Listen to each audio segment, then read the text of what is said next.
Angela, thank you for joining us today. I would love for you to tell us more about who you are and your personal touching story. Hi, my name is Angela Zeyn. I am, I'm an animal communicator and an energy healer. I read energy. My personal touching story, what would that be? Well, I came into speaking to animals through an animal. I had a snake, and he was my guide to subliminally and telepathically communicate with animals.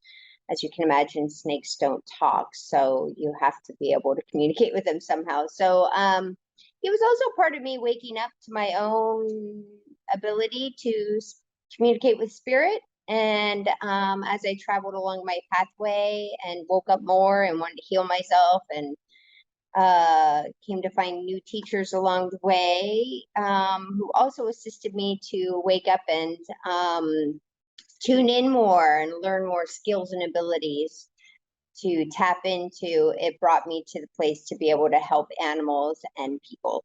I would love for you to share with us your educational and training background. Oh, I'm a Reiki master. My first teacher, actually, long time ago, before I knew how to really do anything, he was my wake up call. He was a Sifu, a Kung Fu master, and he was the one that taught me how to move energy in myself and out of myself, and move energy out of people. And he was my wake up call. He was my guide. And then from there, I did Reiki, and then I met my last teacher was Lynn, and I went through 3 years of training to be ordained, and the teachings of the Essenes and just psychic abilities.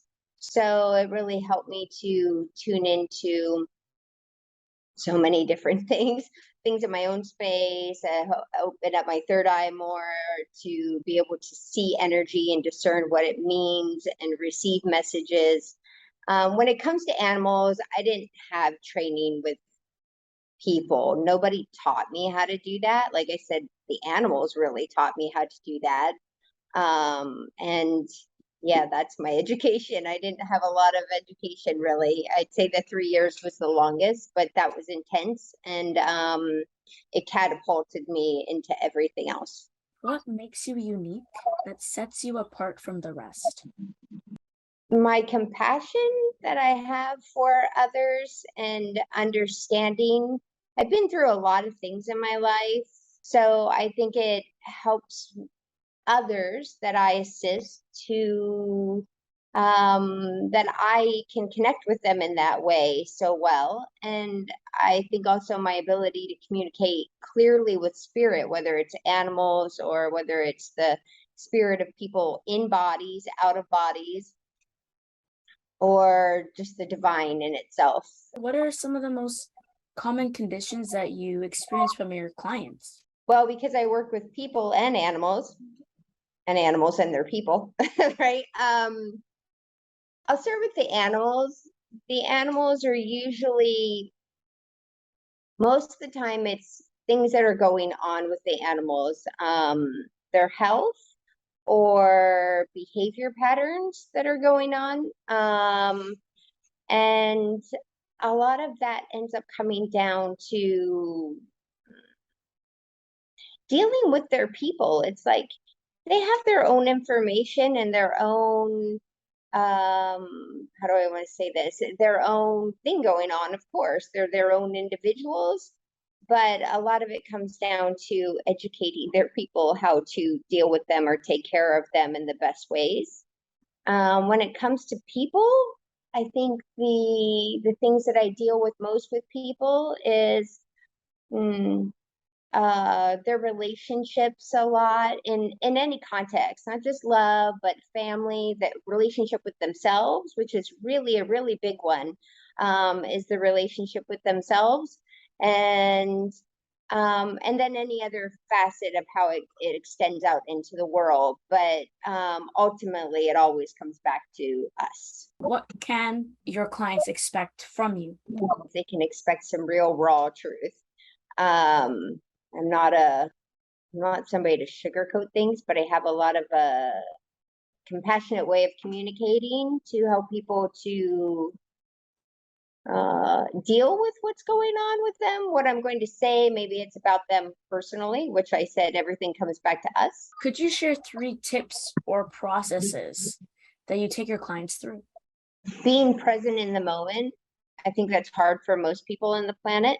So I try to get people to come in the moment with me, and be in their body. You know, a lot of people get set in their mind from something they're programmed with or about, and whether it's about themselves or something else. So I think helping people to open their mind and be more expansive to see all sides of things instead of just one focused little tunnel. There's so many things that I do, and it's got its own process. This really makes me think about it. And you know, the biggest thing that comes up in all my sessions, whether it's people or just people or people with their animals, is being in amusement, finding the amusement in life, because the amusement in life is what's going to carry us forth through all the heartache, the pain, the troubles, the chaos. The amusement, it all comes back to amusement, to find that happiness and joy. And it shifts our frequency and our vibration so much when we are in a place of joy and happiness, and making fun of things, not like in a rude way, but like finding the comedy in it, because within all trauma there's comedy in there somewhere. That's why, you know, comedians can be so offensive to people, because it brings up, they go together, you know. So amusement. What brought you to Miracles Directory? I'm friends with who's created the Miracles Directory, and when she talked to me about doing it, I got really excited and happy about it. Well, for her, for what she's doing and what she's bringing to so many. And I got excited to be part of it, because that's my mission on the earth, is to help others. So it's just another avenue. What makes you believe that Miracles Directory is making a difference?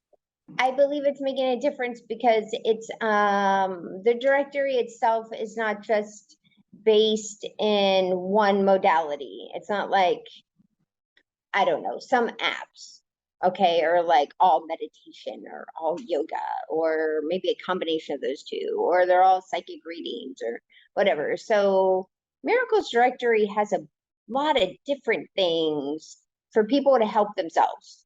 So I think the variety. In what way can you positively impact our Miracles Directory clients? I can possibly, being the best that I can to bring about goodness for others while I'm doing the best that I can. I think that's it. It's helping them to help themselves, and helping them to help their animals, and see clearly, and more in a expansive way. What is your commitment message to everyone? My commitment message is that I will always show up with always the intention of being present for the individual that I'm working with, and to assist them for their highest good at all times, what's for their highest good along their pathway. And always be truthful about everything that comes up during the session. Yeah. And to assist in any way I can. Amazing. Thank you so much, Angela, for your time. Thank you.